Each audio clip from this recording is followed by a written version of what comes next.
Hello everyone, it's me, Mr. A.K.I. And as always with me, Doctor Eggman.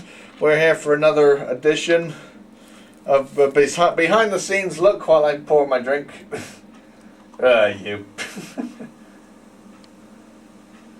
And you gonna carry on with the introduction, or was that it? That wasn't it. Hold on.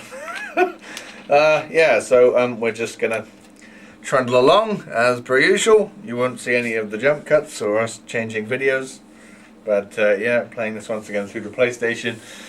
I think I don't need to say anything else. We just need to go in full force into King of the Ring, which was our first since the brand split up, even though it was kind of split up before, but this is technically our first big one. We didn't get a chance very much before it start.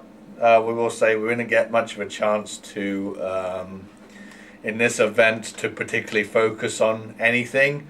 So I'm going to start it now.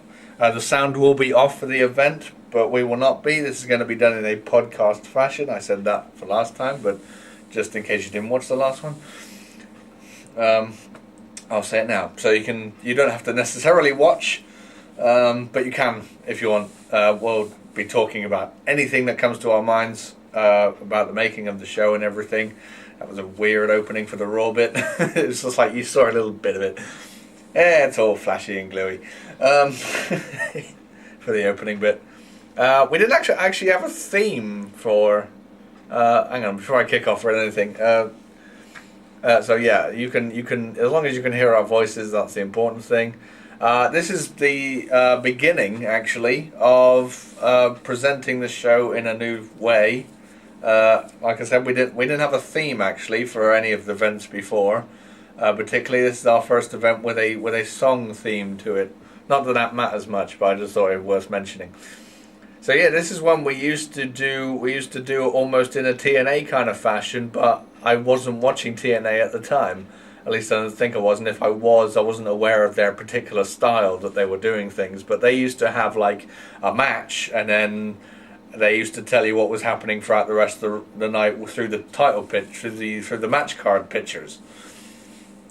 And that's what the style that we encompassed, because I wanted to confirm that everyone knew what they were watching and what they were getting into, just so they didn't miss anything. This is what was coming up. We don't actually do that format anymore for the big events, but of course you're going to do it for the televisual kind of series that goes on for Raw and SmackDown. So yeah, that's a trend that we lost. I don't know why, but I kind of just feel it's because it was time consuming. So it took more time to edit everything. Instead of me just going bam, bam, bam, bam, bam, here's everything in the order it should be. Instead of me having to do multiples of stuff. And it was Bomberman without his face. Because this is the opening match.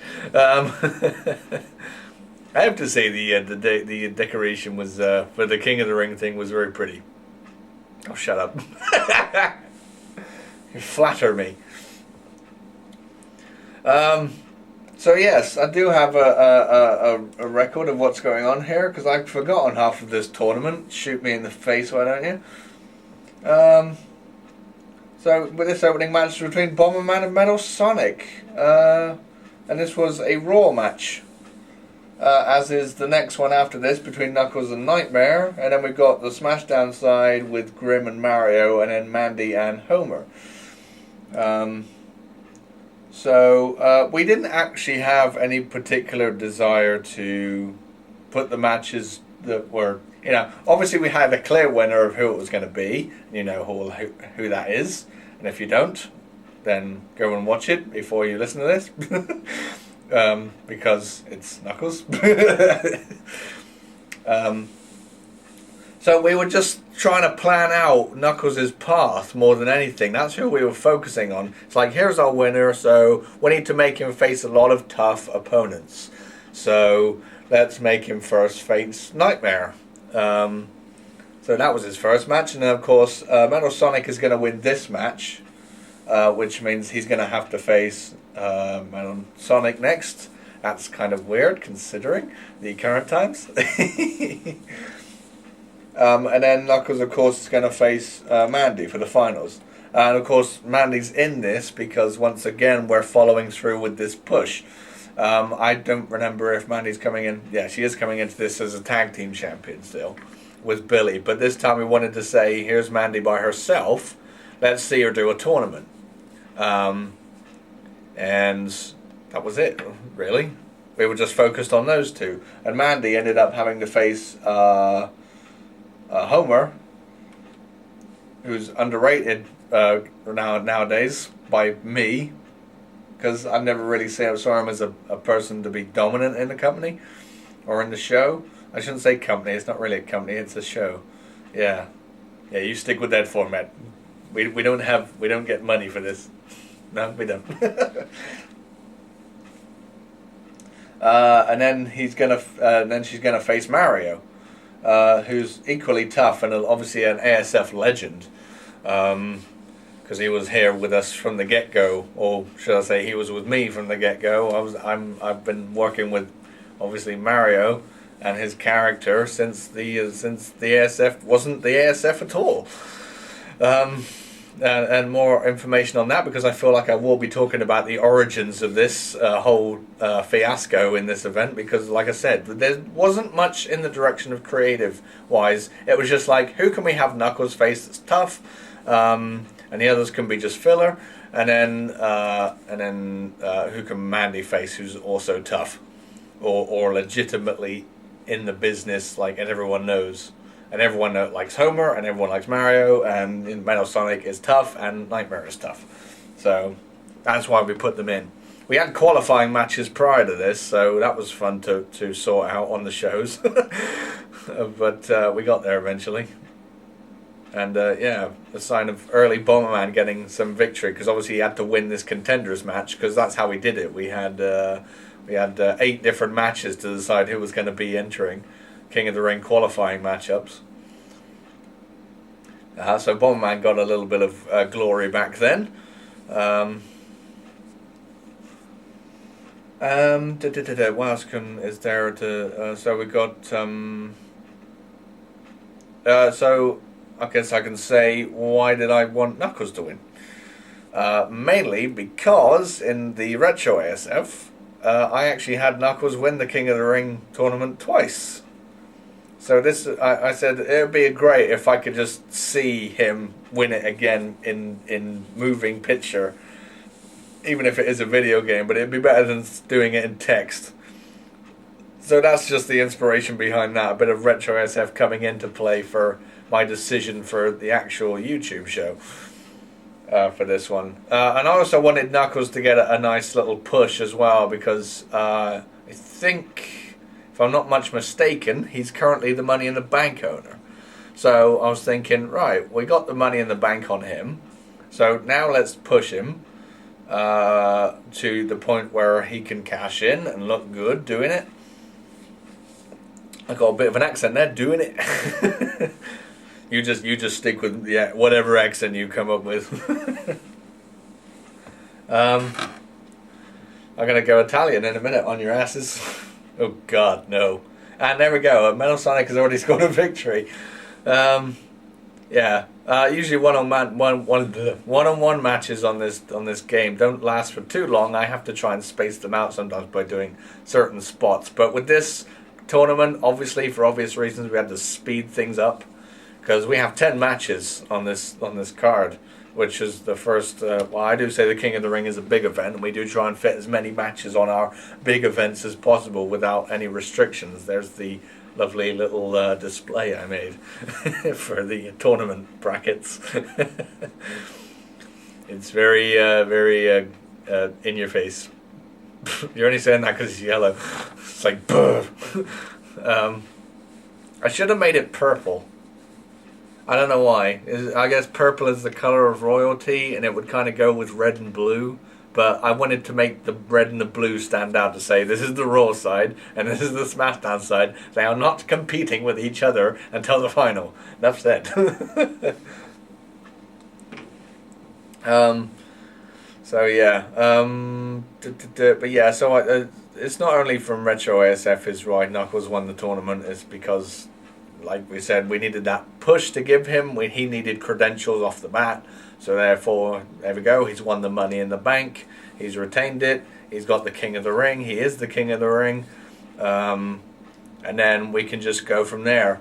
And he went into a rivalry with Mandy. So all in all, this was good stuff for the future, in my view. Oh, here we go. His classic nightmare. I forgot all about this. I've already spotted the dark red look. Yeah, why did you have him look like that? Well, it's because he does have an element of dark red to him. But then I thought, well, he looks a bit too end of part. We'll come to that in a minute. He looks a bit too, shall we say? Well, I don't want to say stupid. I mean, he looks quite impressive like that with the dark red look. But I really thought he should look more like a knight because he's got knight stuff on him. And, and Nightmare's character in this Soul Calibur series of games was starting to look more and more like he had proper armor on him than this dark lord person thing. So I guess that's why I changed it. I don't. That's my best guess anyway, because I can't think of another excuse right now. I have no idea why I changed it. But hey, here's classic Nightmare with his dark red look. Very sexy.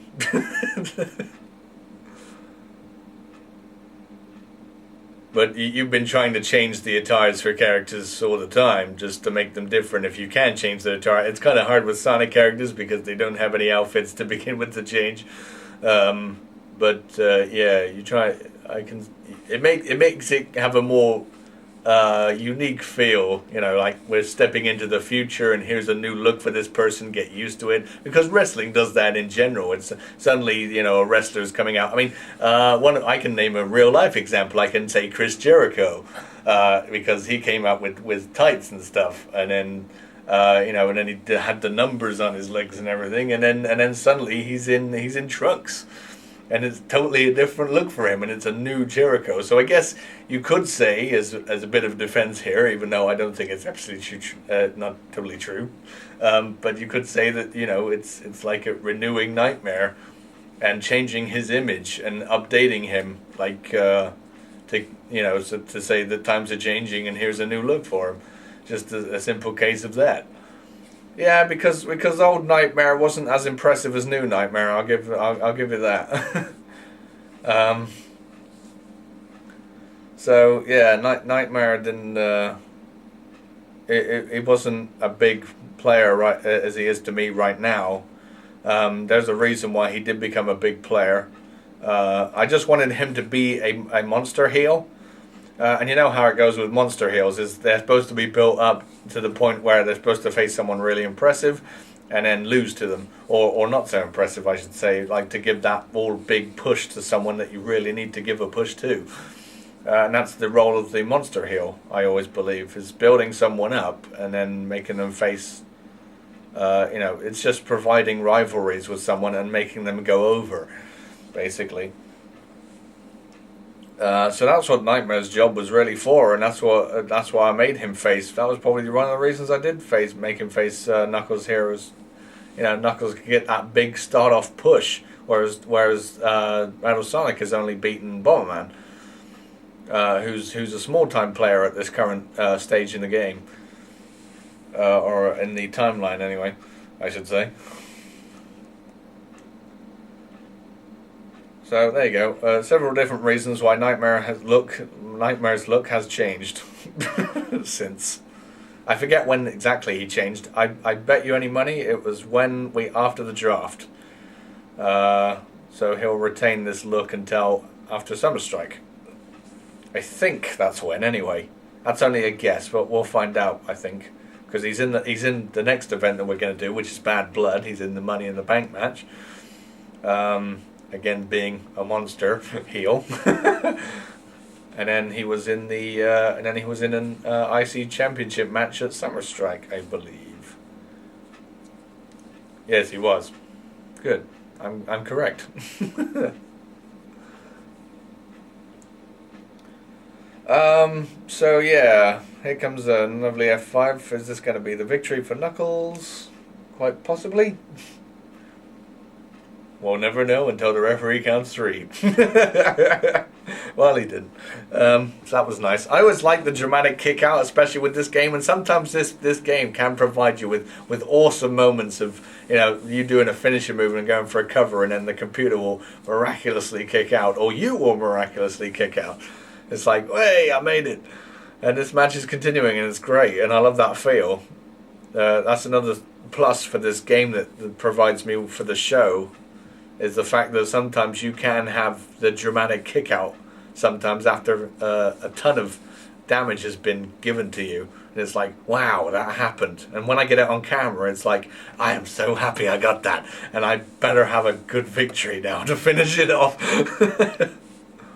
Because I hate it when you have the dramatic kick out, but then the match again lasts for another 10,000 hours. Well, I'm exaggerating, but you know what I mean. As another dramatic kick out. Nightmare's giving it me all. Because I'm probably playing as Knuckles here. And getting really frustrated and throwing him outside of the ring.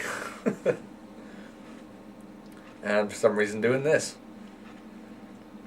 Knuckles is determined to win, but he's going to get himself disqualified instead. That was clever.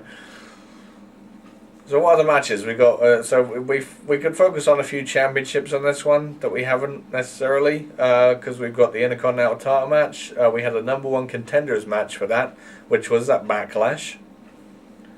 Which was, I believe, Link faced Samus for the Intercontinental Championship match at Backlash. I've actually got it here in our records, our very impressive records. And then we had a #1 contenders match between Bomberman and Chaos. So there you go. Bomberman, that was his previous experience, and then suddenly he's in the King of the Ring. I really didn't know the direction I was taking him there. Like I said, he was just someone to be on the show because, hey, everyone likes Bomberman. Speak for yourself.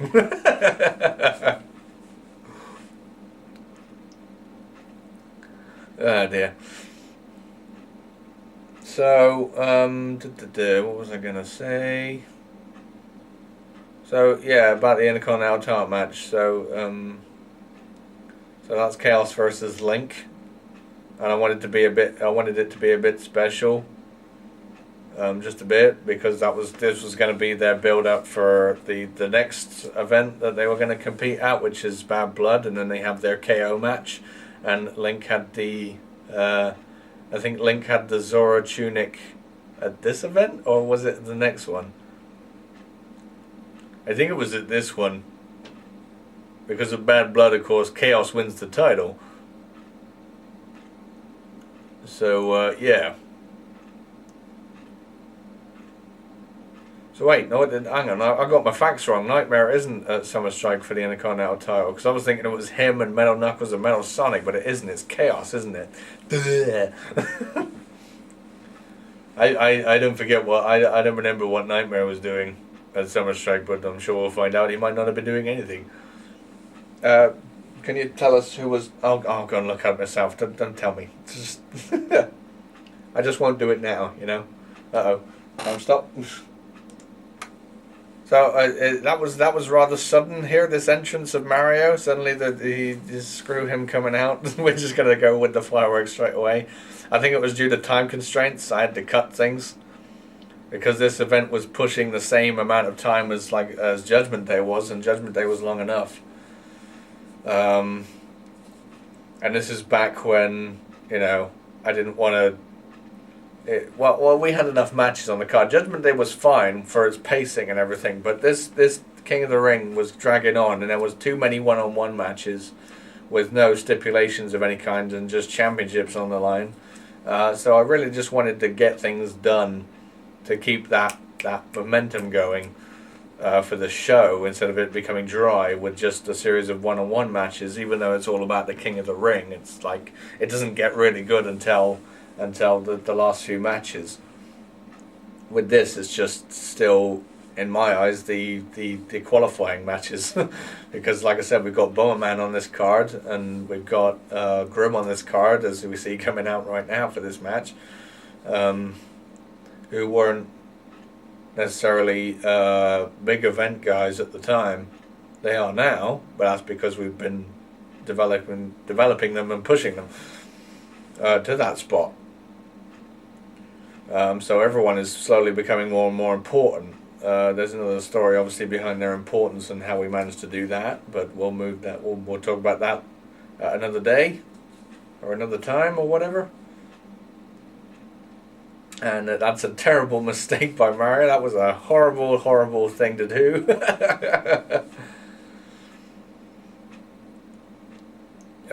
So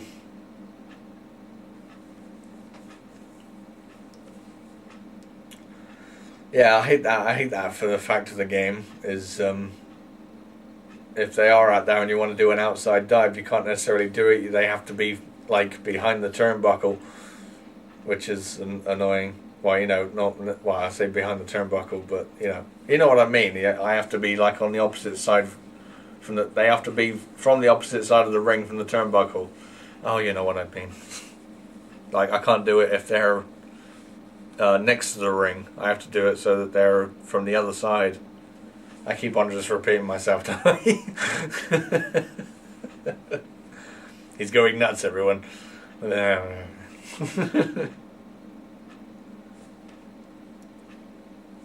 So let's talk about the origins of the ASF, shall we? Because there's nothing much to talk about this match.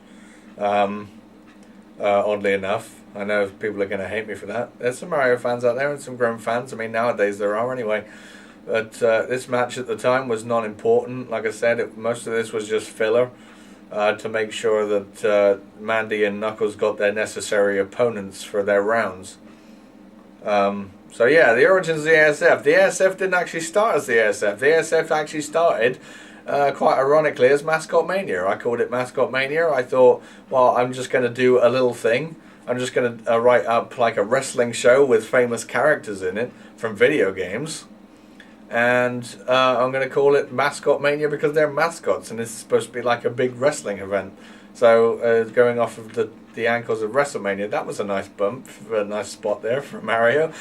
Just going through the announce table with Grimm. But anyway, so it was called Mascot Mania, and then I only did it as a one-off thing because I was getting really bored with wrestling, and so I thought, there's some nice spots in this match, I've got to say. God, I keep getting distracted by this nice matchup.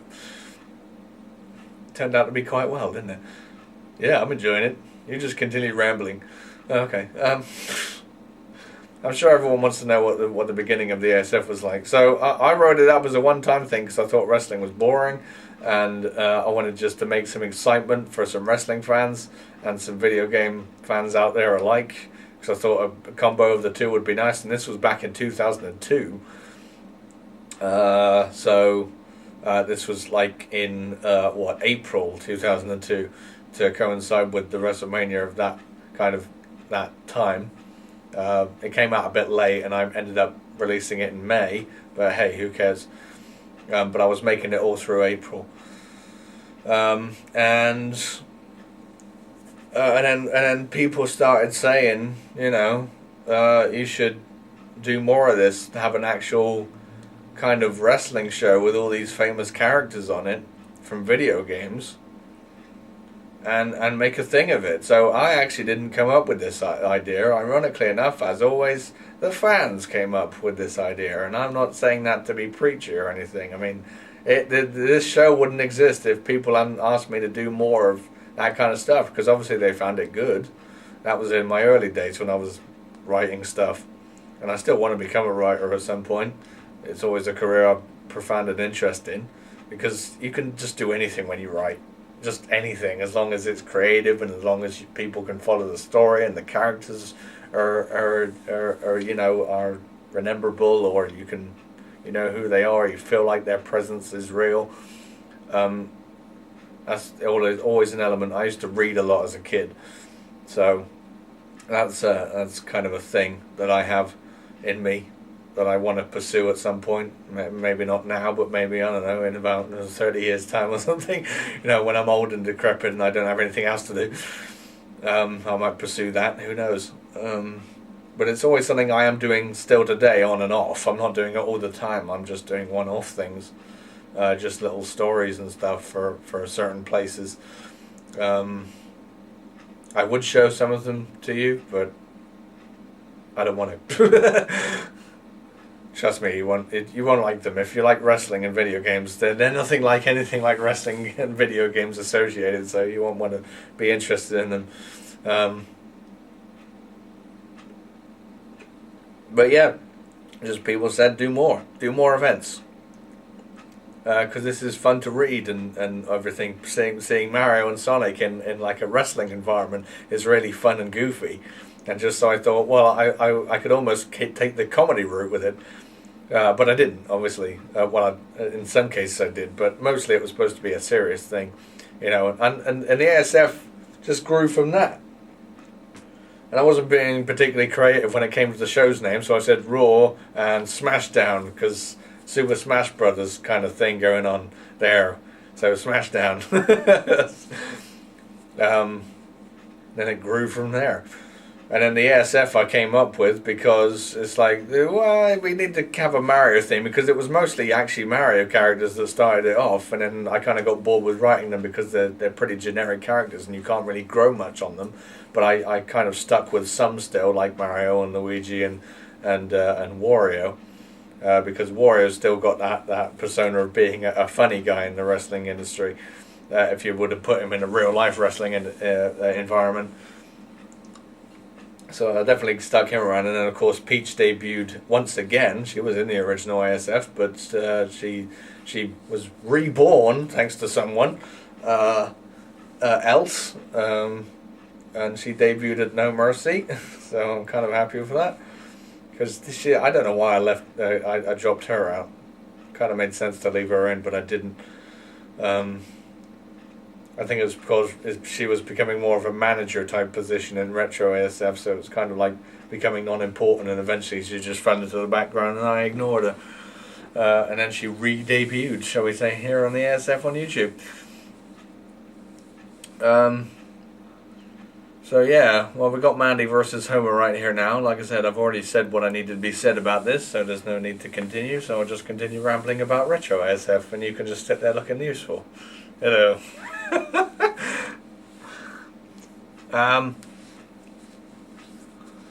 So yeah, and then I just had all the events go in order, and suddenly we suddenly got loads of seasons, and I started just pumping out events out of using my brain, and the ASF, it didn't just contain about the stuff in the ring. We actually went behind the scenes, and I kind of carried the storyline over that we were having into the backstage area, or them at home or whatever. Like I would make scenes in the Simpsons house or whatever, and it came up with some really interesting stuff there. So it grew from a wrestling show into this reality-based wrestling show, shall we say, if that's a term.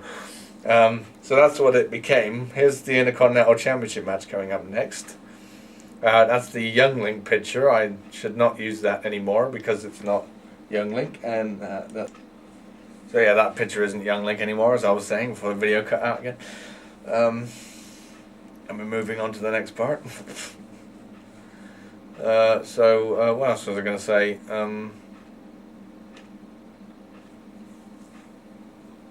About the writing. Yeah. So yeah, but I always, I made the wrestling the more prominent thing, but we always had stuff that went on during the week. So it was a bit like having, like a Twitter, and I'll just update people on what's going on in the world of all the characters and their interactions and everything, and things are heating up for this match because so and so showed up at his house and did this, and it was just really good fun, and I missed actually writing it up. But at the same time, I actually enjoyed doing this show for YouTube in this video game format. It does have its elements of being just as fun, because people actually get to see what's happening instead of them trying to imagine it in their heads, because at the end of the day, it's kind of hard to write wrestling matches and show that emotion that I wanted to, but you can still show it. Like I said, the better the writing, the more believable it is. So Link is wearing. Oh, I did burp there. Link is wearing his Zora tunic, or his blue tunic, because we were saying, well, Chaos is a water monster, so it would make sense that he wore that. So I was going on the Legend of Zelda knowledge there, and the universe that Link comes from, and utilizing it a little bit more to be a bit more creative and unique. So I thought, well, if saying as he's facing Chaos, and Chaos is like a water monster, then let's have him wear the blue water tunic, the Zora tunic. Great idea. Turned out it was good, and then for Bad Blood he ended up wearing green again. And of course, he lost the match, so maybe he should have stuck with the blue. But there we go.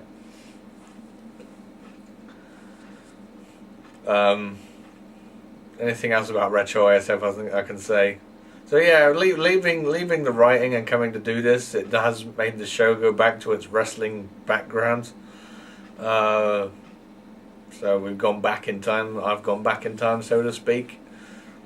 But I still like it. You know, I might go back to writing. Who knows? Season 2 for this, as a follow-up from this season, might be in a writing form. I don't know if anyone would be up for that, but I would be more than happy to start doing it like that again, and you can really experience what the old ASF was like. The old and improved, I should say, because the old one was exactly like this.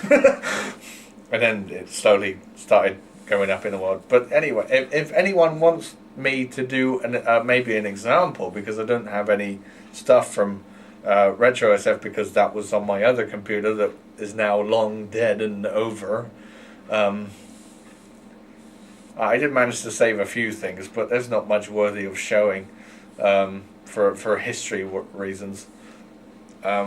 But no, if you want to experience, if there's anyone out there who wants to actually me to just write up something, it can be something for an event, just to give you a taste of what the old ASF was like, then just say in the comments, and I will gladly accept. There's a nice spot from Link, just jumping down on Chaos, almost breaking his back. And another one, but it failed.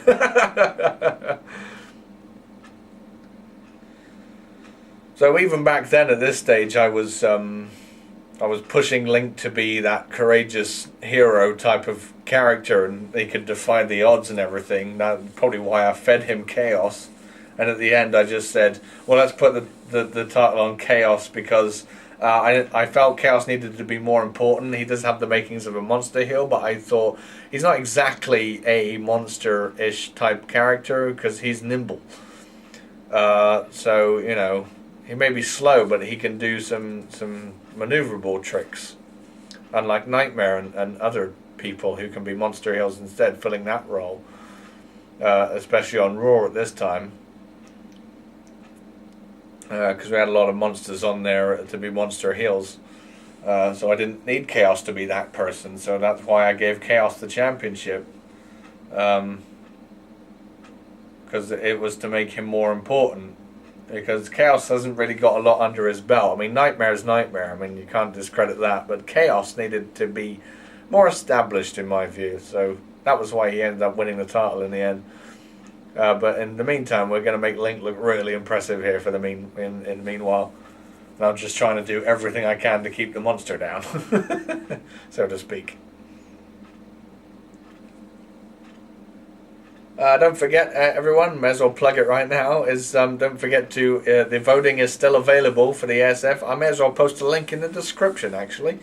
I will do that. I'll post a link in the description for our next one night only event, which you can still vote for the theme and bonus stipulations or whatever.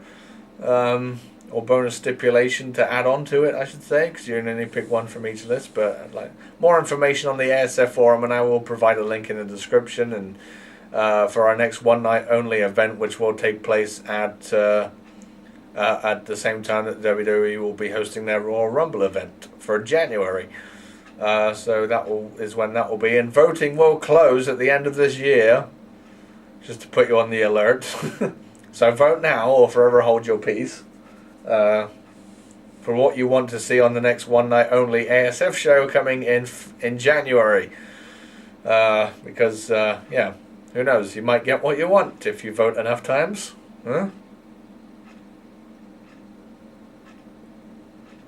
I'm going to get what I want because I'm voting. No, you're not allowed to vote. Oh, okay.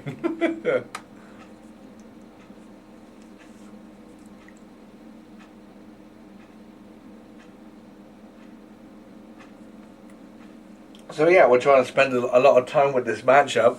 I forget exactly what I was trying to aim for. Obviously, I don't know if this was before we started doing the unpinnable gimmick or not. But if we see Link get a pinfall here, because that's one of the ways to win, then we'll know it's not in effect yet. I don't know when I started that, actually. It might have actually been when he won the Intercontinental title and then no one could pin him for it, which is why I had to make him lose it through other means at Survivor Series. So I could give it to someone else. And we all know who that went to.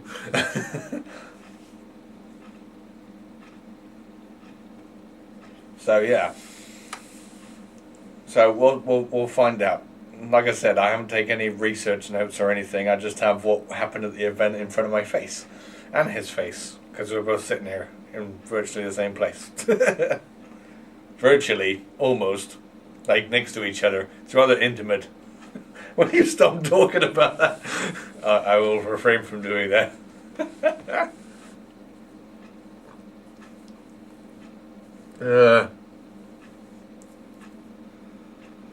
We got the submission struggle here. I always like that.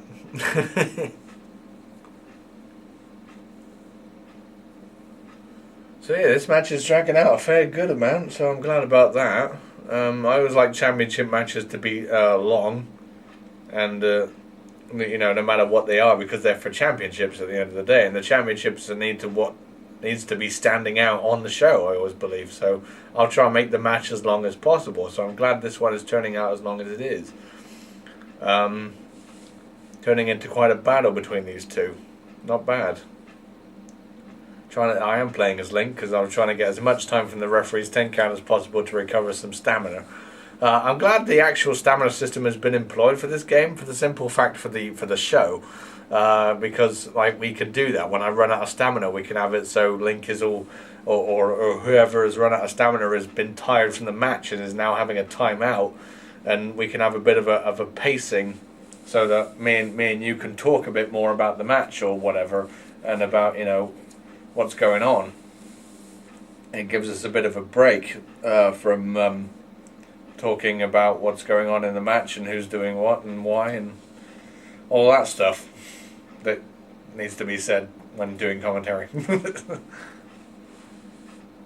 Well, you need to do that. I don't have to do that at all. I can just sit back and relax like I'm doing now. Nice and easy. Nice and easy. Still, thank you for coming over on a Sunday to do this with me. Oh, you're very welcome. Oh, you're very welcome. Sorry about that. Whoops, time up. So, yeah. What else can we discuss? I guess we can talk about what I was going to do with Link, because I did have long-term plans for him. Well, I didn't necessarily, but I wanted to have big-time plans for him. So that's probably partly the reason why I did make him lose the Intercontinental Championship, is because of that, the fact that he needed to move on. And then we had the draft, and he moved over to SmackDown, which I was not actually expecting, believe it or not. The draft was about as unpredictable for you guys as it was for me, namely because we had no idea for the draft. I should be talking about it then on that event, but I'll say it now just briefly. I had no idea who was going to move over to which show after the draft, and who we would end up with on the respective brands.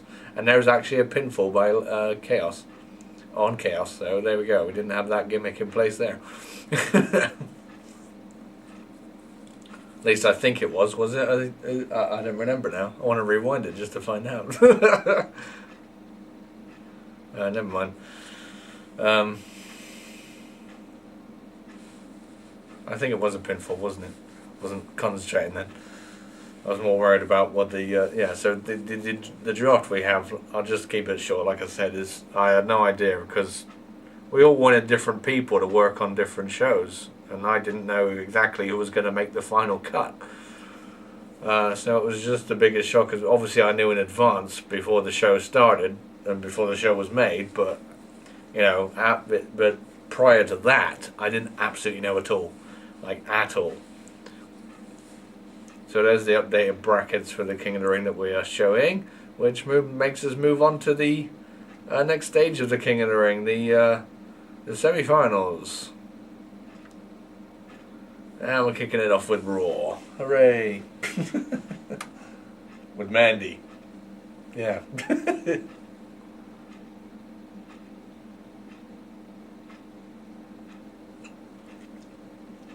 Sorry for the silence there. He's being quiet over there. All in good reason, because I have nothing to talk about.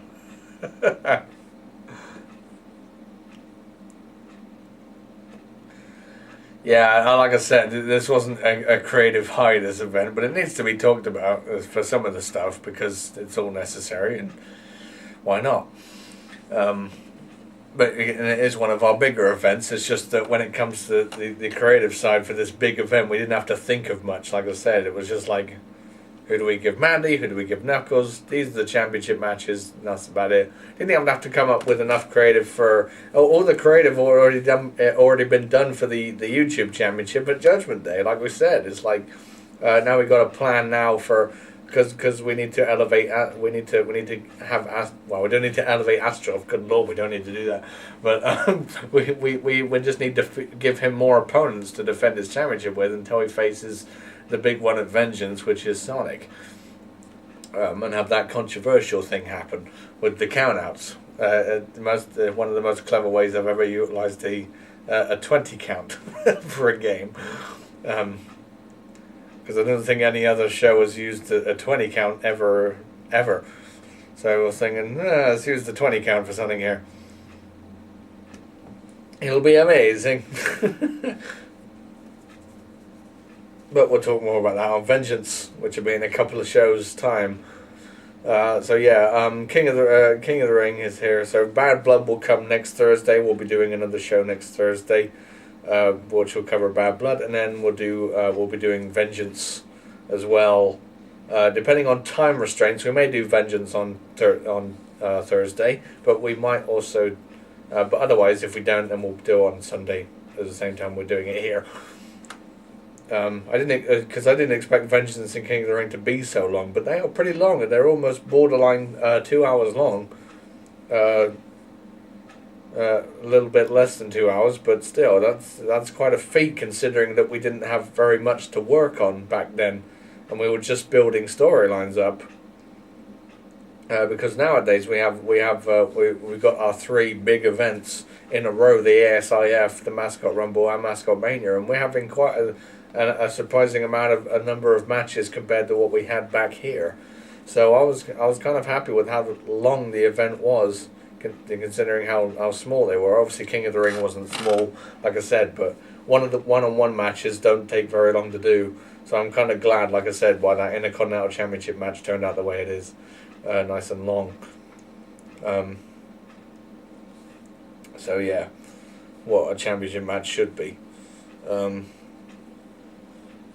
So yeah, Tails is going to face Nightmare, going to face Astroth for the YouTube Championship at this event, which will be coming up pretty soon, and that was going to be a squash match. That's what I set it out to be. It wasn't going to be anything else. It couldn't have been anything else. No, you're right. Couldn't have been. Just because like I said, Astrov just looked that mighty and impressive from his championship win. And I wanted him to have an actual victory here because of the timeout issue we had on Judgment Day. So I wanted him to have a positive victory here on this one to say he's legitimate, he's tough, and he's the YouTube champion. Get used to it. Because we're only just trying to break the championship in because, of course, this is a new championship. And I'm trying to push it as the major championship for SmackDown. So I need the person who hold it to actually look impressive.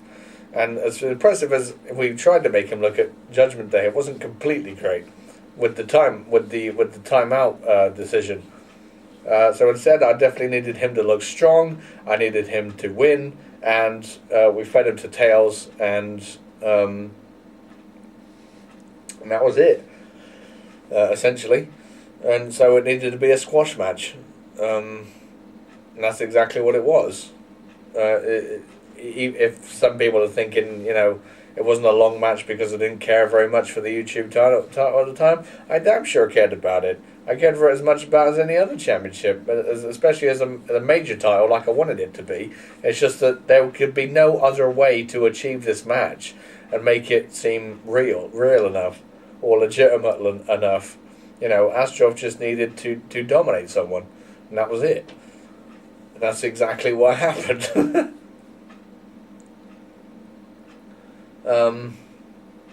So yeah, there wasn't any other way you could write that match. As much as it seems like I didn't care much for the YouTube title on this event, I did.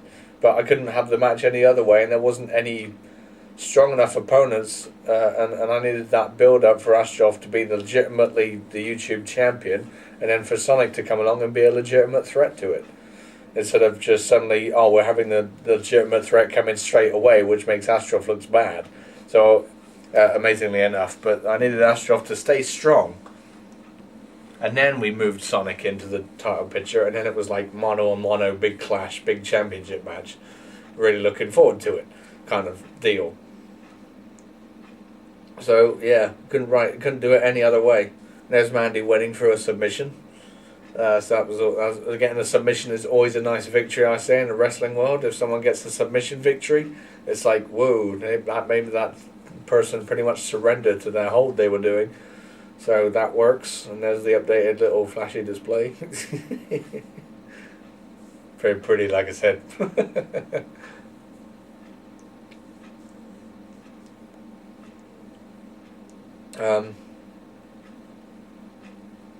Did we say Mandy was on Raw? Mandy is not on Raw at this point, even though she was getting associated with Raw, with Knuckles, when it came to that. But otherwise, no. We're not kicking it off with Raw, we're kicking it off with SmackDown. Keep forgetting that Mandy was on that show. We're forgetting a lot of things. Yeah.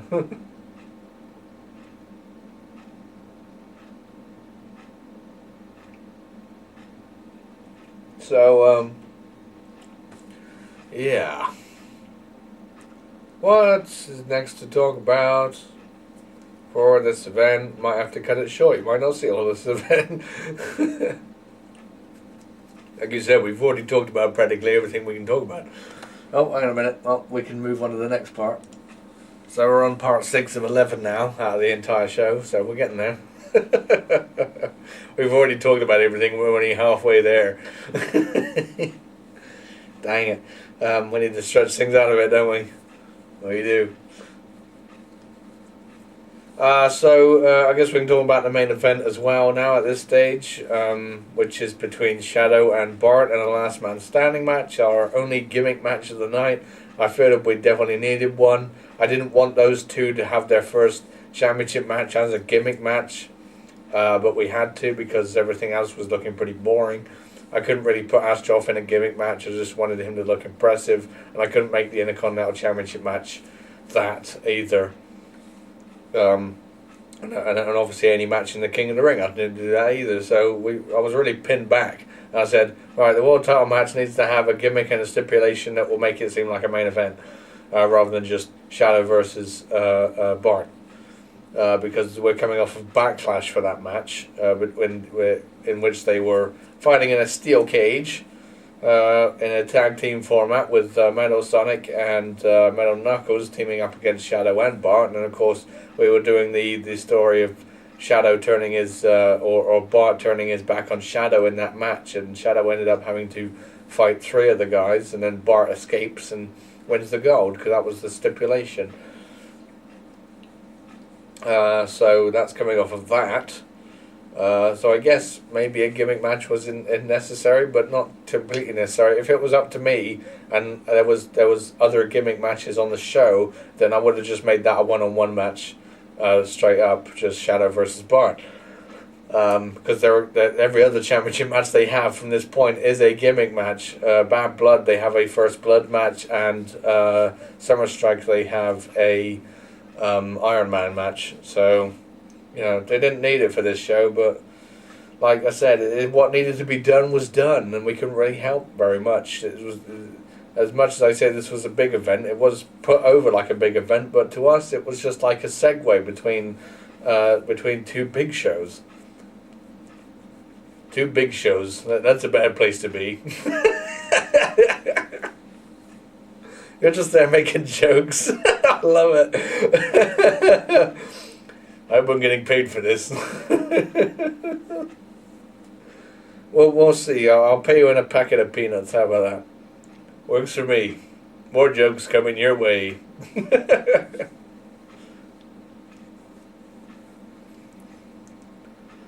Well, I guess we can talk about voice actors, because we had a fair amount at this stage. We had a voice actor for Mandy. We had a voice actor for Shadow. We had a voice actor for Sonic, who I loved the hell out of, because even in his regular voice he sounded like Sonic.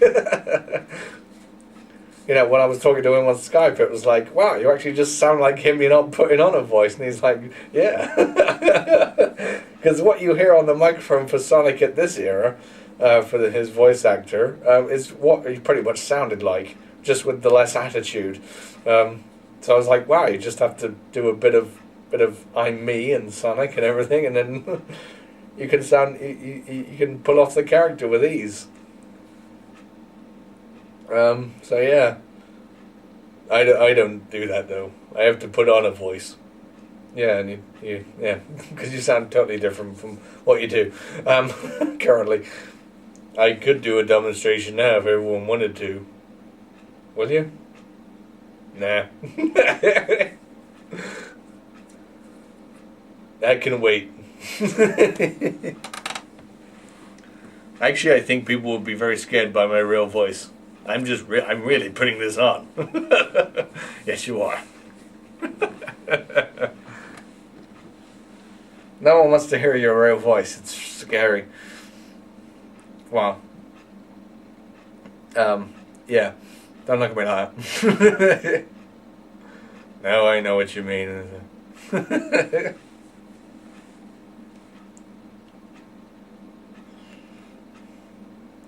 So main event had to be a gimmick match. Everything just fell into place on this event automatically. I didn't have to think very much, just about certain things. Was there any reason for picking the last man standing match? Because I know I wasn't involved in that decision. You just said you just suddenly said, oh, I need a gimmick match for the main event because there isn't a gimmick match. Let's have a last man standing match. And I just went. And well, that's what you said, and then I just went, okay.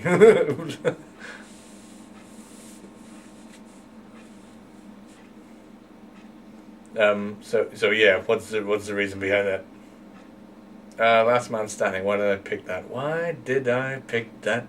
That's a good question. I think, without making my voice sound too weird,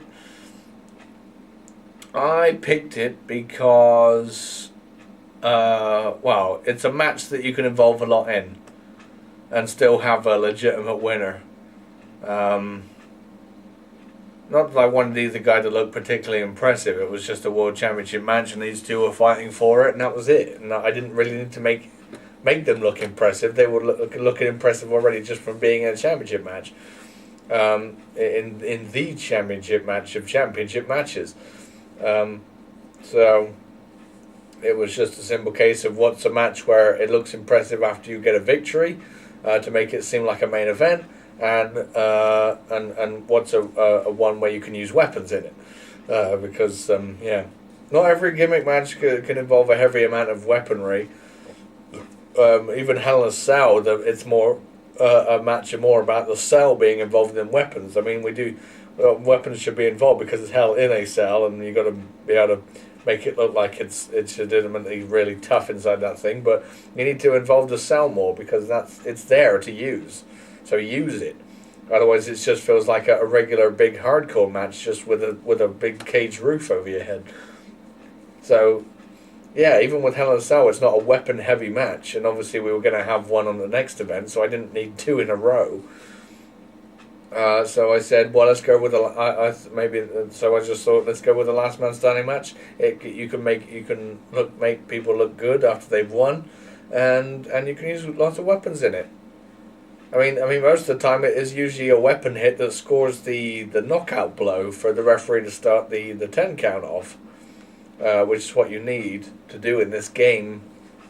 You need to knock them out, have that KO finish, and then he will do the 10 count thing. So yeah, weapons need to be heavily involved in it, and so it was a perfect fit. I couldn't have had a TLC match because we already had one at Judgment Day, of course, and we were going to have a ladder match for the next event. So I was just trying to square everything out, and seeing as I wasn't going to have a last man standing match at any point in time, I didn't really think I needed one. We did have another one at Summer Strike, I do know that, but I wasn't planning on having one anytime soon. So I just thought last man standing match, and it all works out, and you get a good finish out of it, and weapons can be used. Because there's a lot of non-weapon usage matches, which I know everyone loves. But I think it brings the legitimacy to it. That you can be legitimately tough and you can beat someone up without weapons, and that's, I think, what this kind of event is especially seeing as the next event, which is Bad Blood, and you've given it the Extreme Rules title, where every match goes extreme, so every match is going to be a gimmick match. So yeah. And even on that basis, Eggman, I was thinking, I didn't need to have the last man standing match on this show, but I was thinking, well, it's not. We say it's a big event, so I need something at the end to be dramatic, instead of just 1, 2, 3 events over, goodbye. So yeah, we needed something big to go off of. So that's probably why. Yeah. Last man standing match. There's just so many reasons I'm either thinking of or that just made sense at the time to use. So yeah, here comes Knuckles to win this one, maybe? Yep, there you go. I predicted the future. The near future. Yeah. At least when it comes to spontaneous matchups. Anyway, so yeah, like you say, it didn't need to be gimmick heavy, and it kind of does give a different presentation to the show to say that this person is tough because they don't need a weapons match; they can just beat people up on their own, and you might be right on that. But I know a lot of people do like a lot of special stipulation matches, but hey, we're not Vince Russo. Good God, we're not.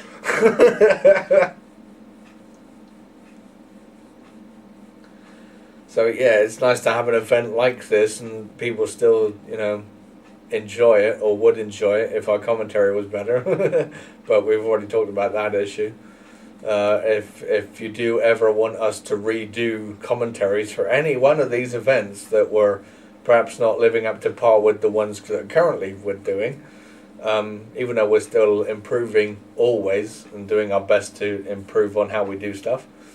If you want us to do an updated commentary, you won't get any sound from the match, but we can put the music from the entrances in for you. But that'll be about it in terms of sound. But if anyone wants us to do like an updated commentary for these old events, so you can enjoy them as they should be, instead of hearing me and Eggman in our boring tone voices, without trying to improve and get used to this calling the show like we do nowadays, then go right ahead and write in the comments below or wherever, just as long as we can see it.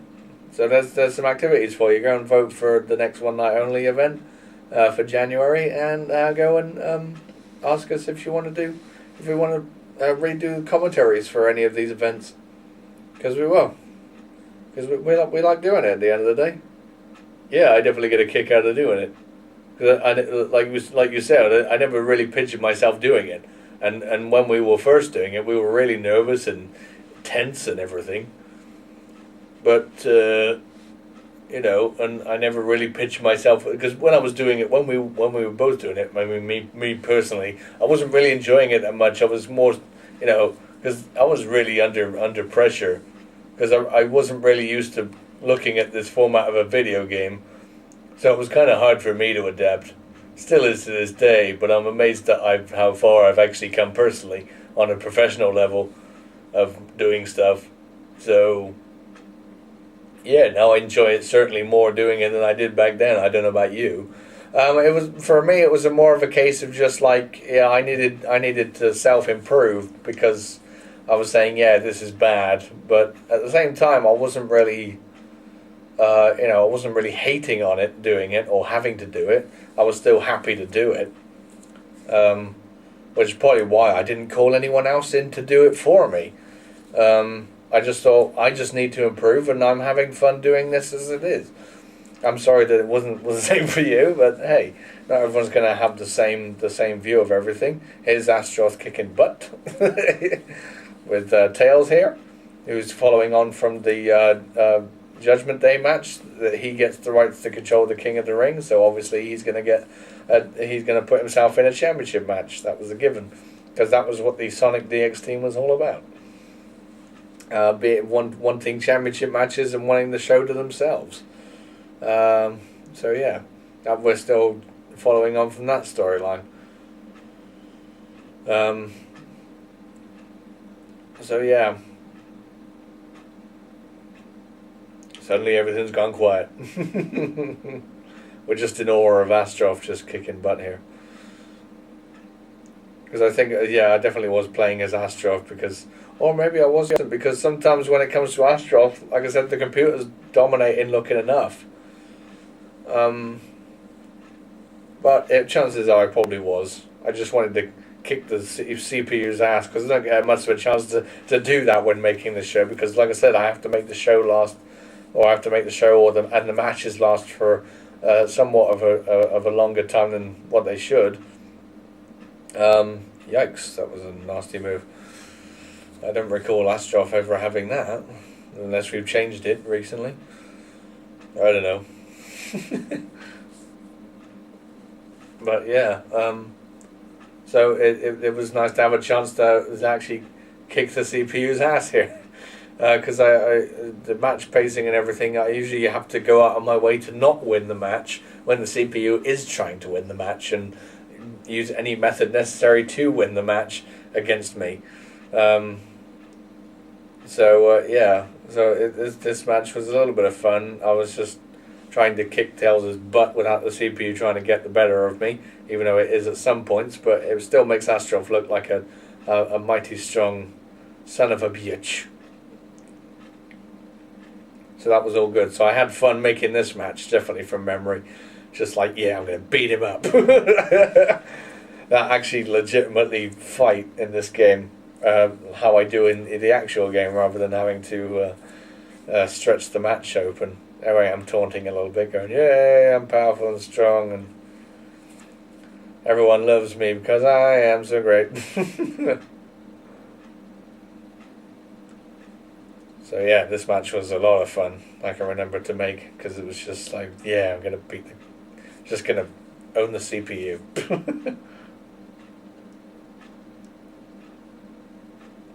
But Tails still seems to be holding off on his own. Yeah, he gave me a fair enough, tough enough fight. Just not one that's good enough to beat me. I think Astroth has the highest stats in the game that I gave him out of anyone. I think he's got the highest overall out of all the characters. Even Sonic and Mario have really high overalls in the game in terms of the attributes that I've given everyone. Astroth is the highest, I think. and there's a few second places, but we'll leave you to figure out who they are. Who are coming close to Astros in terms of stats in what I'm giving them. The only problem with this game is I can't take away attribute points, so I can adapt things. So I have to keep. The only thing I can do is just add attribute points. I can't take away strength levels or submission levels or whatever. I can only add to. So the overalls at this stage are probably low for some of the characters, but they slowly get higher and higher and higher, which probably gives us the better matches because of course they have a more tougher factor, so they're tougher to beat, and therefore I get better matches out of them because it's hard to pin them and stuff. So yeah. So everyone's just getting slowly better and better and better until everyone's going to be on equal par with each other. Well, unless I don't decide to do that.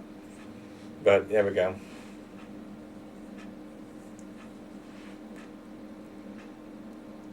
I think I'm happy enough with who has what right now, in terms of attributes. So maybe we'll just leave it as they are currently. Obviously they've changed from this point, but yeah. I don't think they need any more improving on that front because they're hard enough to deal with as it is in control of the CPU. You know, sometimes I have to resort to putting it on on an easier difficulty setting, even if it's just one down from the setting I'm already using. It makes the CPU seem less threatening on some cases. But yeah, sometimes it is completely necessary because I've had to redo a match so many times because it was rubbish or the ending was wrong or whatever, that I've just said, right, I need more control over what's going on in this match, so therefore I need the CPU's level to drop down. So that's when that decision is made, is when I reach the brink of frustration and I cannot continue to do this match, the match that needs to be done in the way that I need it to be done and want it to be done. I will dumb down the difficulty so I can do that. See if you can notice any of the matches where the CPU is slightly more easy. You might have a tough time guessing because even I don't remember. Apart from maybe a few matches. But I can't remember any offhand right now.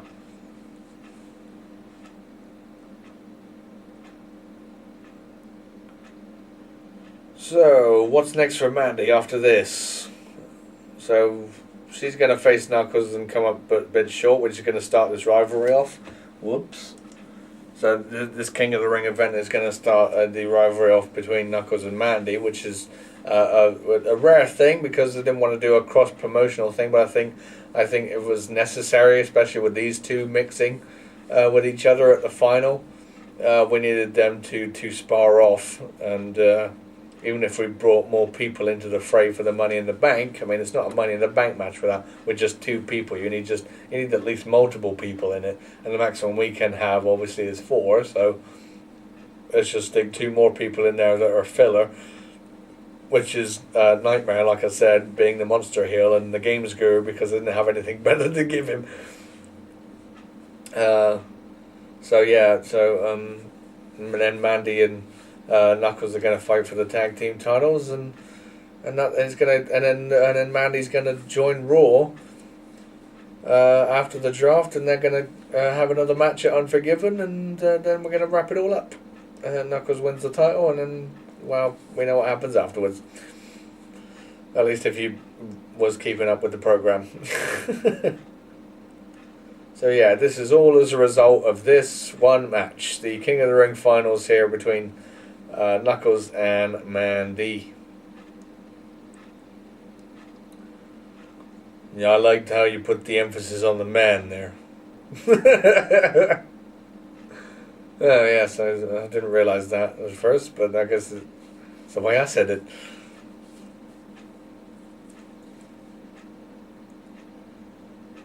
So did you want this match to be long, or what?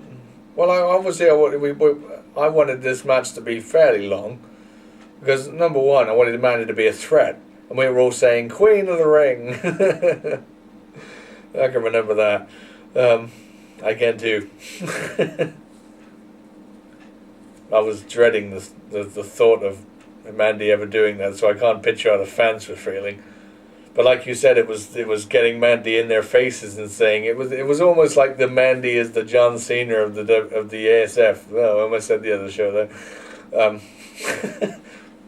but it was like, we don't care if you don't like her, we're going to shove her in your face, and she's here to stay because we need to give her this dominant push, so that we can achieve what we want to achieve at the end of the show, or near the end of the show, which is make her win a major championship, as you've said. Which I already turned down the idea several million times, and I was just shaking my head whenever Mandy came on the screen, as much as I, later on, I was going to be promoting her, ironically. I was still inside me, I was just going, oh, I'm so uncomfortable. I don't like doing this. You did a really good job, I must say, though, of when we did align you with Mandy. You legitimately went all out, and I got to congratulate you for that, and I'm sure the fans will, for making it seem like Mandy was a bit more legit than what she was supposed to be. Making her, I mean, you were an expert at drawing the heat, I feel, when it came to the commentary, for when Mandy came out. It was almost the levels of Michael Cole and The Miz, as much as I hate to mention those two. But that's what I was almost feeling when you were doing that, and I'm sure you were basing it off that as well. Was that around the same time? I can't remember. It might have been. If you've drawn inspiration from that with Michael Cole and The Miz, if you could draw any inspiration from them at all. Nope, I'll do that. But no, I just thought, well, let's go full board into this. And, you know, if we're going to do this, I want this miracle to be achieved within reason. So I've got to do a really intense job of selling Mandy as a legitimate player.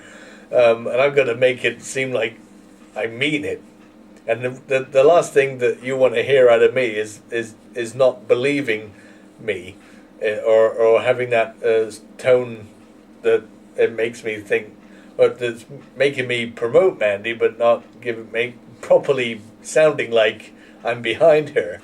So I really needed to push the envelope with everything I was doing, and it really did improve me, at least for the commentary team, through that time.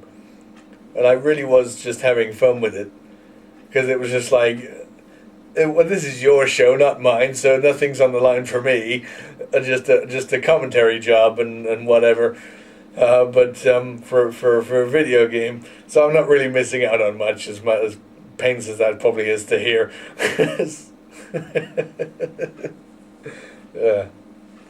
You crack me up. I do. But you know, so I'm just like, fine. Let's just really make Mandy the big heel here, including myself. I think I was the #1 heel at some point in the show, so I'm happy with that achievement. Yeah, but I definitely felt the passion oozing out, which is something that it's hard to do when you're trying to get behind someone, especially when you don't believe in them. Oh, here's another table spot that we had earlier. Well, I wasn't planning for that, but Knuckles just happens to have that counter, that throwing counter, to make us go through an announce table, so that was a bit poor, and Mandy gets up first. Terrible thing. That always happens, I find. Whoever goes through the announce table the one who does the move gets up last, and I don't know why that is. Like the roles have been reversed. Oh well. What has to be done has to be done. So yeah, I give you credit for that job. Well, like I said, I needed to, because it was your neck on the line more than it was mine. Like I said, because you still like doing this show, and you still wanted to continue doing it, which is why you haven't completely abandoned it yet, and you probably never will. As much as you keep hinting at it. No, I really do feel like there might be a season 2 of YouTube on here at some point. You know, I might abandon it for a little while and do what else I want to do. But I will, Not doing it now, there is a kind of emptiness to it. Saying I'm not doing it anymore, and I'm not amazing people with a wrestling show that I like doing because wrestling is bad enough as it is these days. So I need to be able to I want to be able to wow people with a wrestling show to make them like the industry and the sport again. That's a simple case of So us not doing that now, I feel like I'm doing a disservice to it. So it is making me feel really bad inside, but it's all time consuming. It takes a long time to make all these legitimately look like a proper show. From the match recording to do writing the promos to just everything, doing the pictures and the music and editing and just everything. It does take time, and I want to be able to have a point in my life where I can come back to this show and do it non-stop. I mean, it's hard enough actually doing the shows that I am currently doing, the Let's Plays on this channel, because I only get a few hours a day to do that. And then, I can just separately upload them and go and do my own thing then, and leave the computer on or whatever. So even now I'm having trouble, so I want to, but April is good, because I've got plans for April. So that's why I'm saying the ASF is going to return in April for sure, and I can make more shows more consistently rather than having big large gaps, because I really feel like it's a disservice to the show if I do that as well, especially with our big event coming up, and I want to be able to sell the storylines as best as possible so that people can appreciate what effort we actually put into this at the end of the day, even though I keep saying King of the Ring wasn't that creative, but that was back then. And all the other shows, we really do put a big effort into making them good and making them important and making them seem like a big part of a show that you should all be watching. And that's what it's all about at the end of the day. It's something that you guys want out there, that the fans want and what they ask for. And like I said, I'm always open to ideas, and I always love feedback, because it's the only feedback I get, because I can't get crowd responses. So it's always kind of hard to write in this environment, judging from sometimes you just have to rely on your own metal and just go with your instincts of who people like and who they're pushing for. If no one tells you.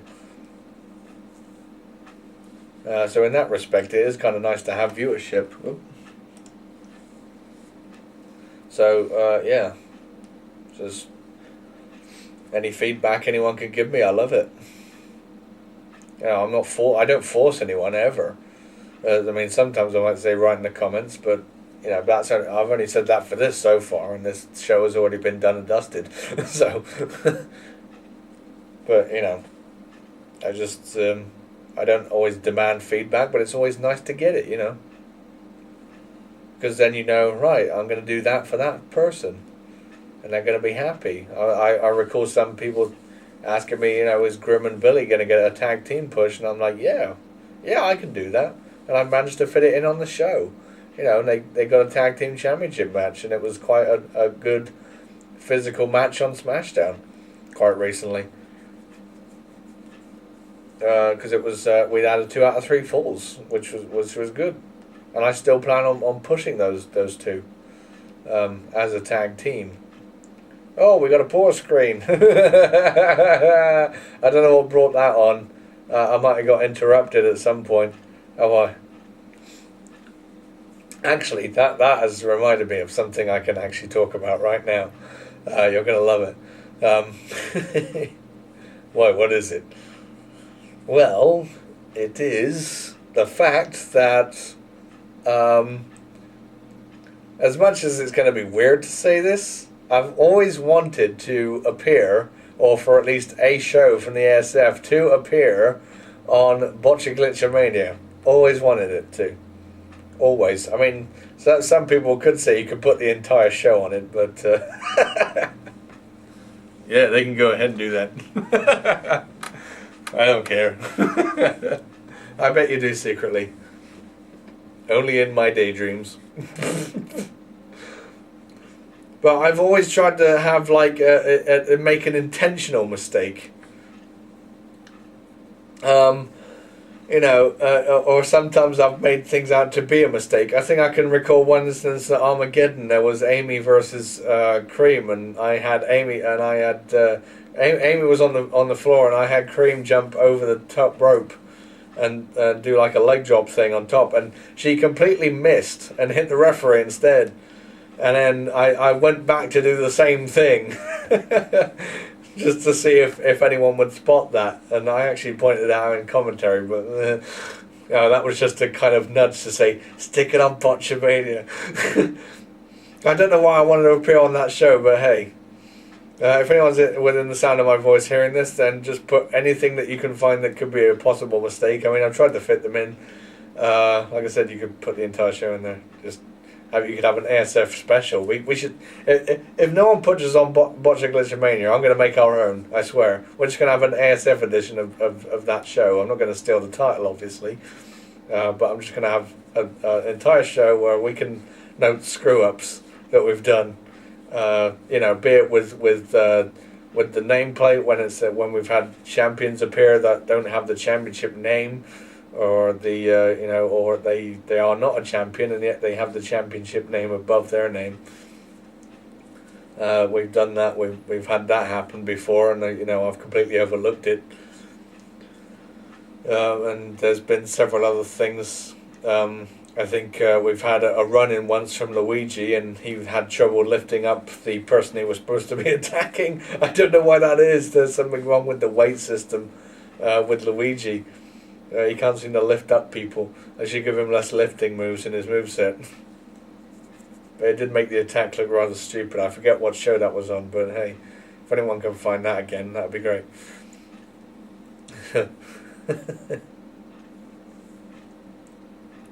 But yeah, I've always wanted the show to appear on Botch Goes Mania. That's a given.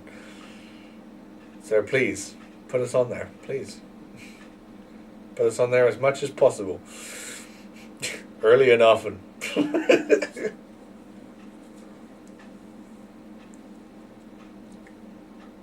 We've had some glitches. Hell, the first move of the Bart versus Astroff match at No Mercy was a glitch, technically. But I freaking love it. But I will talk about more when that event comes around. As always. As always. Well, we're nearing the end. That's the good news. Because this is the Knuckles Wing and the King. That was actually a pretty long match. Yeah, I did kind of treat it like it was a title match, but like I said, we needed to make Maddie look legitimate and tough to beat, and we needed Knuckles to win, but still look, there you go, King of the Ring winner is Knuckles. Da da da da. Man, I went way too flashy with this show. It's because my creative head was like not in the zone, so I was just like, let's just make it look spectacular. Not that it looks that great.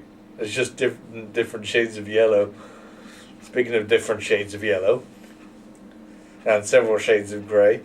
Why did you have to go there? I don't know.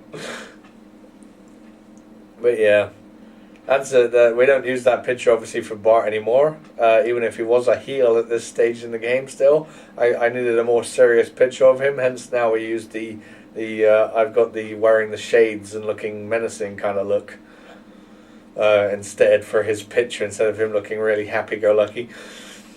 So yeah, I need because I was trying to keep up with this person's a heel, so they should be not looking so happy and cheery in their picture for the matchup, and the faces should be just sticking with what they are. And Shadow looks more like the heel out of that picture. But honestly, Shadow is the face in this scenario, and Bart is the heel champion. The face is trying to triumph over. But we're coming up a little bit short in this event because it's their first championship match together, 1-on-1. And ironically enough, if you want a history lesson, Bart and Shadow were an actual tag team in Retro ASF, and Shadow was the leader of the pair. So I guess it's that kind of storyline, but we didn't sell it as that storyline because, like I said, it was kind of like a new take. It's like the universe had been totally restarted, and we were starting up new relationships and new rivalries. But I was kind of feeling it funny that that at this time that it was these two fighting. I didn't even actually make the match for Backlash to be Bart and Shadow, because it was a guy who used to work for the show or for Retro ASF that did the booking, so to speak, for when I wasn't using a capture card for when we first arrived on YouTube. So it was someone completely different, and then the show had a big, long wait because I didn't want to continue doing it in the condition it was in. And then finally I got this capture card, and then we started, and then we were off to the races with the show. So everything had changed since then, and the guy who was doing it originally didn't want to work on the show anymore, probably because he was feeling like, I don't know, wasn't worth it. Well, we can prove him wrong now. It was worth it, as Eggman can say here. Yes.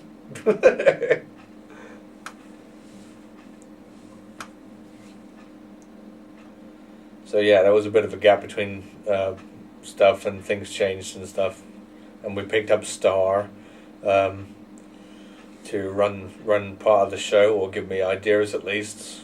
So yeah, and amazingly enough, like you said, a Judgment Day, I believe for that part, we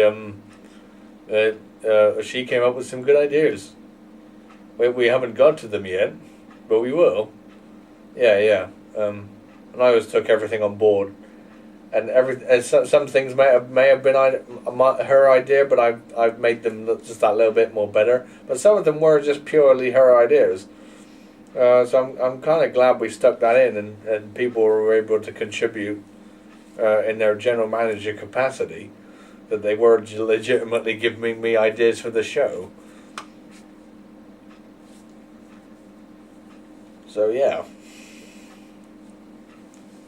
And it wasn't, like I said, just all me thinking about everything. I was getting input from different people who were a part of the show, doing voice work and being the stand-in general manager person, even if they weren't doing necessarily that kind of job. It was just an on-screen general manager kind of thing, to show who was in charge. Here comes the next part. So, yeah, it's nice that sometimes the general managers were actually doing what they were supposed to be doing. And that was, apart from Cyrus, which I, of course, revealed last time is actually just me. So, yeah, Cyrus is just an original creation by myself, just to be an authority figure on Smashdown. And I just wanted him to be a more serious version of me. So that's why I've just made him sound a bit more seriously like me. Hence why we've been having a lovely rivalry together. I'm just beating up myself, technically. You keep doing that. That sounds like a good thing to do. Doesn't make the greatest matchup ever, but hey. It works. For this format, anyway.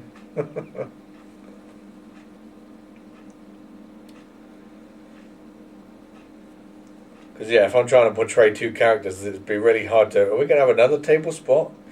It sounds like we were getting really desperate here for this show. They're on the announce table again. Am I going to try and do another one here? Maybe, maybe not. We'll have to find out.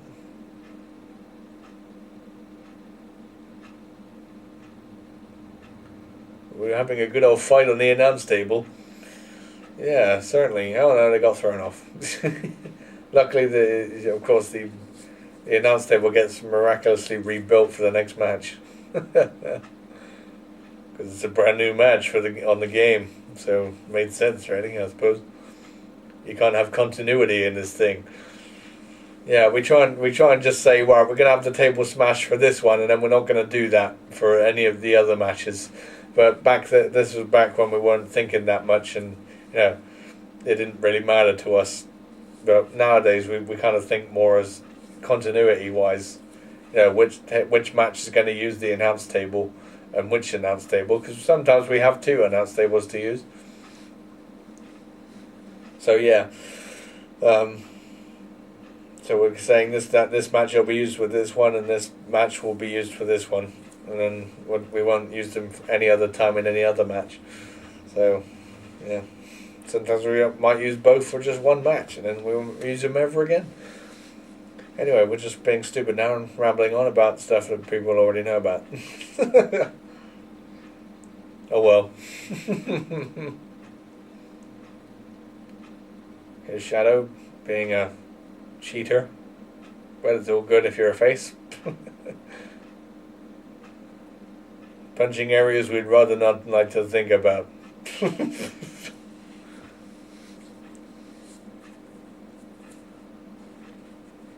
So what were we talking about beforehand? I've totally forgotten, to be honest. Wow, I can see you're really on toe today. It's a Sunday, give us a break. And like I said, this is King of the Ring. We didn't have to put a lot of creative effort into it, but there's still stuff on it that needs to be talked about, and we've talked about it. So there, we've done our job now for today. Can we go home now? Well, you can go home. It's not that long before it's over, so. Anyway, we want to thank everyone for watching this. We may as well, while we got the chance, taking your time out of your busy schedules, I'm sure you all have, to experience what it's like behind the scenes and just see me and Eggman be idiots. When are you going to call me by my actual real name? Do you want to be called by your actual real name? No. Had a feeling. So here's Bart, the CPU, or I forget which one I was playing as here. But I guess we can tell from, I don't know, because Bart's lost his stamina here. But yeah, I do forget who I was being on this one. But yeah, thanks for taking the time out. I mean, it's always we've got some fascinating stories certainly coming up in the events ahead about everything and the goings on of stuff, and it all needs to be said. All the dirt is going to be spilled, don't you worry. And you're going to see a new side to our characters. Hey, there's a Chaos Spear. That's, I guess, something we can mention, just briefly, is when Shadow had a return. He was going to return from being injured, or we actually did a death storyline, so that was new. Like I said, I was looking for new stuff to do in the wrestling world that had never been done before, and we were actually going to sell someone's death.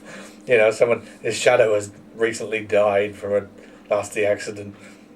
I don't know if that was because I'm going to sound like an arse here. It was because of it wasn't at all associated because Shadow has Chris Benoit's theme music. That's why it's not why I decided to do that at all. Is why I decided to have Shadow die in a storyline and then suddenly come back from afterlife. That was kind of more to do with Shadow's actual persona. I mean, Shadow has been known for dying and then suddenly coming back in another Sonic game. So I thought, why can't we do that in this environment? And it would be something that's never been done in wrestling before because they wouldn't dare. For someone to say, you know, they passed away and now our wishes go out to him and this show is dedicated to him and everything, and then for him to suddenly come back. So I thought, yeah, let's just do that and have Shadow come back after a death. But it was one of the best comebacks ever on this show so far. I mean, I loved it with you and Mandy involved. It was brilliant. And also I needed to give Shadow a new finishing move that looked really cool. And it may not be powerful actually in game, but it looks really incredible. And we all know what I'm talking about. It's the exploder suplex. It's an Irish whip maneuver. You have to bounce someone off the ropes in order to do it, and then it's a finisher.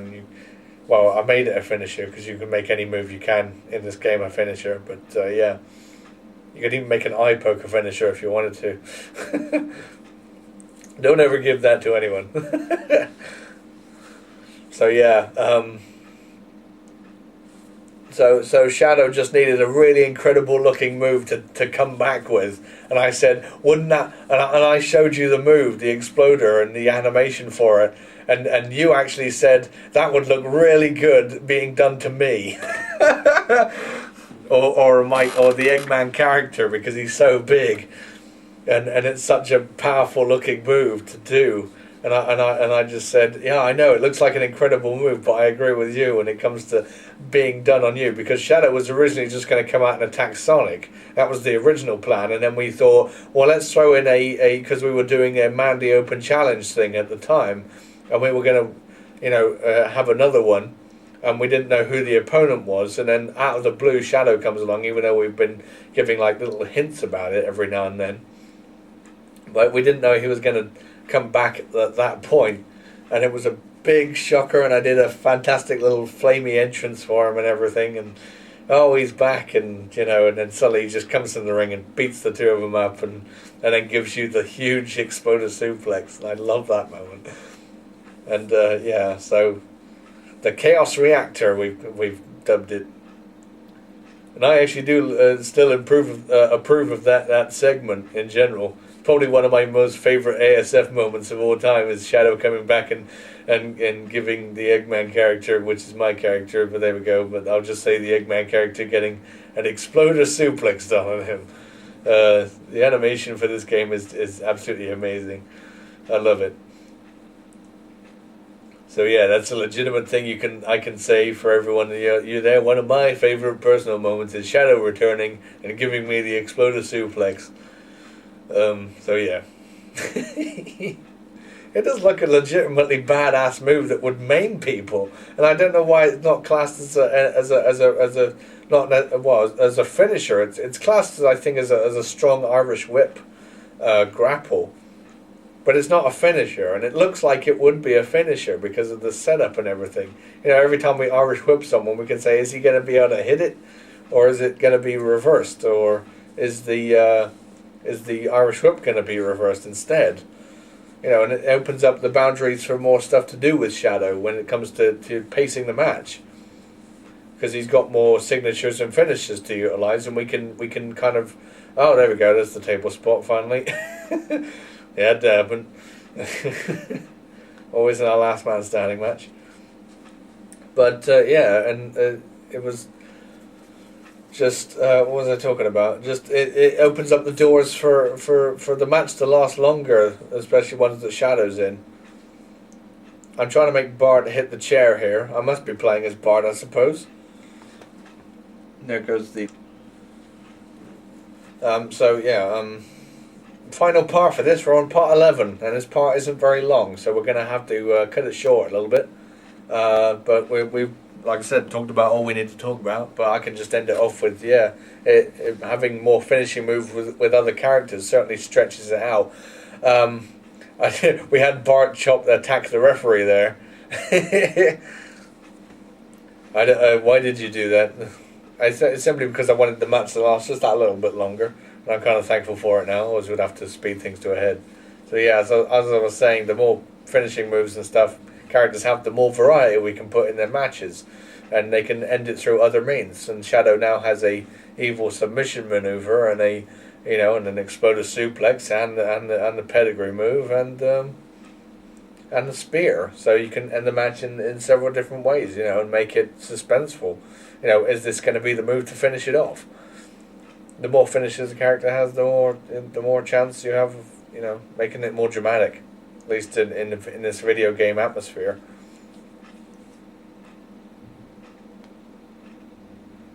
I think if I remember anything from this show, it's when you did have Bart attack the referee there to stop the count, it's because, and we were talking, we were trying to put over the fact that Bart now has the ball game and his advantage. Now he just wants to maim Shadow, and here we go. It's a double table spot where Bart does the pedigree on Shadow, his own finishing move. So and that's what I was thinking at the time of making the match. So I'm glad you picked up on that. Is Bart has the exclamation point, to finish off the match, and I guess it does extend the rivalry because Shadow would want more out of Bart, and he'd want his blood. Hence the first blood match for Bad Blood, and we wanted to set that up. It wasn't going to be the main event necessarily, but we still needed to set up the next World Championship match at this event. So it continued on, and make Shadow hate Bart even more, and have Bart have more heat on him for being kind of more of a cocky kind of heel, and prolonging the match, and then wanting to do the pedigree on the Shadow's own finishing move through an announce table, which set up the Bad Blood match perfectly. The first blood match, even, I should say. But yeah, there's the end of the event. So I will say once again, thank you all for listening or watching if you've been doing both. And we will be back here to do another one of these.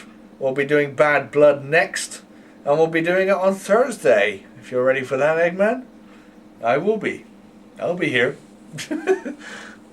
Alright then, so there we go. Thanks you all for watching. There's the ins and outs of the King of the Ring. Not much to talk about, but enough to talk about. Luckily we found some other things to talk about. That's a taste of things to come, because we'll elaborate more on stuff to come up. So that's just so that was just a taste of things to come, and suspense of future stories and events to occur. So I hope we set the stage for that. Because we certainly set the stage for Bad Blood at this event. And there goes the video. So we'll just say adios and goodbye, and thanks for watching, and we'll see you next Thursday for more.